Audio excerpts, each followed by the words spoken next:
Welcome to Home of Leaders.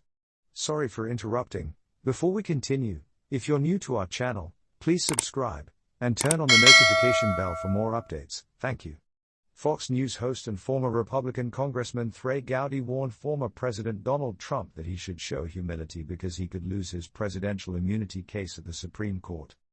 As reported by Mediaite on Monday, March 4, 2024, Gowdy presented this disturbing possibility to Trump after the Supreme Court issued a unanimous decision on Monday allowing the former president to continue participate in the presidential primary in Colorado and block potential efforts elsewhere. Demand it be removed from their ballot. The decision reportedly overturned an initial state court ruling that found him ineligible to run for president. In a candid analysis, Gowdy emphasized the importance of a unanimous decision, highlighting the rarity of such unity for an ideologically diverse Supreme Court.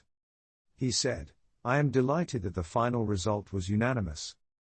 If you read this opinion, you will notice that they use a different analysis," Gowdy continued. "But, we live in this world where we want unity, so to speak, and the United States Supreme Court, with all its ideological diversity, its idea, just say 9, hey, Colorado Supreme Court. Judge, you are wrong. First of all, we shouldn't be surprised that even Democrats on the Colorado Supreme Court disagree," he added. "I mean, it was a very, very close call. Second, when was the last time we talked about the 8th, 9th? I mean the 9th and 10th Amendments. I mean, these things have already been done. But this opinion is about them."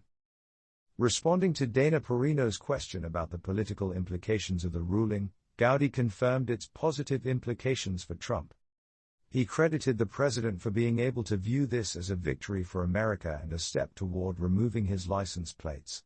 However, Gowdy urged Trump to show humility before the decision, signaling that he may disagree with future court rulings. "Both he and I can say with certainty that this is the unanimous opinion of the United States Supreme Court, including those justices who don't like me and won't vote for me," he said. "I would encourage him to do things he wouldn't normally do and to be humble because he will have to make other decisions that he may not agree with." Gowdy expressed skepticism about Trump's chances in the upcoming presidential immunity case. He predicted that the former president may have difficulty winning this particular legal battle, underscoring the nation's fundamental aversion to the notion that anyone is above the law. He added, "I don't think he will gain the president's exemption case. This is a mistake when you say I love you in one day and I hate you next. Be a little more restrained when you win and a little more restrained when you lose. Are you debating the validity of this? This is not a closed case and everyone who heard oral arguments knew that. However, this does not apply to presidential immunity. I don't think anyone has ever come close to another destination." Gowdy delved into the broader meaning of presidential immunity and its relationship to the rule of law. He spoke about the possibility of silencing political opponents and avoiding criminal proceedings, stressing the importance of obeying the law and not putting people above the legal system. "Because I think we are a country that fundamentally rejects the notion that anyone is above the law. And the idea that somehow you can silence your political opponents and avoid criminal liability unless you are prosecuted," he continued.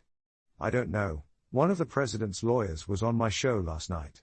Now they are changing the argument. We haven't actually encountered this yet, but that's what they said in the Supreme Court. And that's another reason that most Americans reject.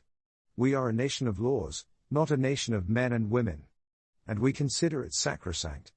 And when you put people above the law, a lot of us kind of raise our eyebrows on both sides."